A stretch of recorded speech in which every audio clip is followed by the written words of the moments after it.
Dalam akuntansi terdapat aturan dasar yang dikenal sebagai aturan debit kredit. Nah, debit kredit ini muncul sebagai bagian dari mekanisme pencatatan berpasangan atau yang disebut sebagai double entry bookkeeping.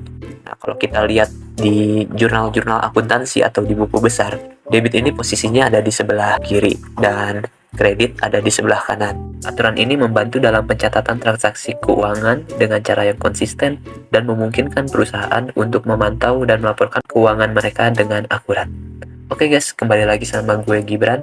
Di video kali ini, sesuai janji gue bakal membahas mengenai aturan debit kredit dalam akuntansi.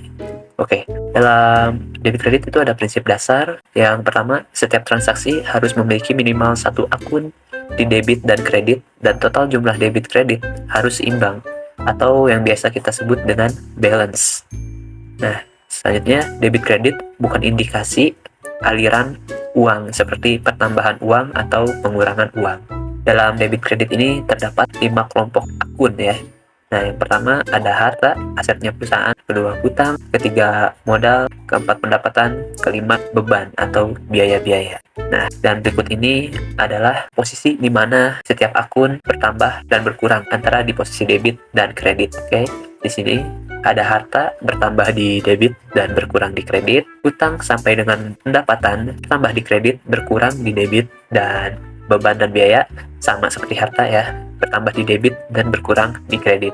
Oke guys, sekarang kita mengacu pada tabel debit kredit tadi untuk masuk ke contoh kasus. Contoh kasus pertama, kita menerima penjualan secara tunai sebesar 5 juta. Maka kas yang termasuk harta perusahaan bertambah di posisi debit sebesar 5 juta dan penjualan yang termasuk ke dalam akun pendapatan bertambah di posisi kredit sebesar 5 juta. Kedua, menerima penjualan secara kredit sebesar 7 juta. Sebelumnya kita menerima penjualan secara tunai, maka jika kredit, harta yang bertambah itu adalah piutang. Piutang sebesar 7 juta bertambah di debit dan penjualan bertambah di kredit sebesar 7 juta. Ketiga, pembelian peralatan secara tunai sebesar 1 juta. Kalau ini maka jurnalnya di debit adalah peralatan sebesar 1 juta karena peralatan itu termasuk harta perusahaan, dan di kreditnya ada kas berkurang di kredit sebesar 1 juta karena kita membeli peralatan secara tunai menggunakan kas hartanya perusahaan. Oke, keempat, membeli peralatan secara kredit.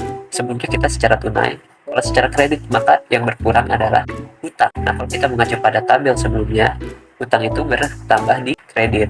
Maka hutang di kredit sebesar 2 juta dan peralatan di debit sebesar 2 juta. Oke, kelima, membayar hutang atas peralatan yang dibeli. Kita kemarin membeli peralatan sebesar 2 juta dan kita bayar. Maka hutang yang berkurang di posisi debit dan kas juga berkurang di posisi kredit. Oke, keenam, Tuan A menanamkan modal ke perusahaan dalam bentuk kas sebesar 10 juta. Maka di debit kas kita bertambah karena penanaman modal dari Tuan A sebesar 10 juta, dan di kredit modal kita juga bertambah sebesar 10 juta.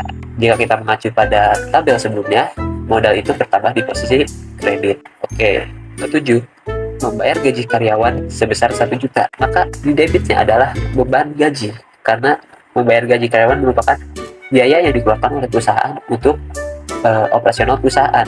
Beban itu bertambah di debit, maka kita masukkan di debit beban gaji sebesar 1 juta. Membayarnya menggunakan kas, maka kas kita, harta kita berkurang di kredit sebesar 1 juta. Dan yang terakhir, membayar biaya utilitas sebesar 1 juta. Ini sama seperti sebelumnya, maka kita tinggal masukkan saja beban utilitasnya di debit dan kasnya di kredit sebesar 1 juta.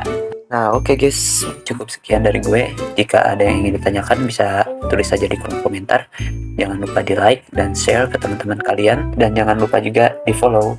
Bye bye.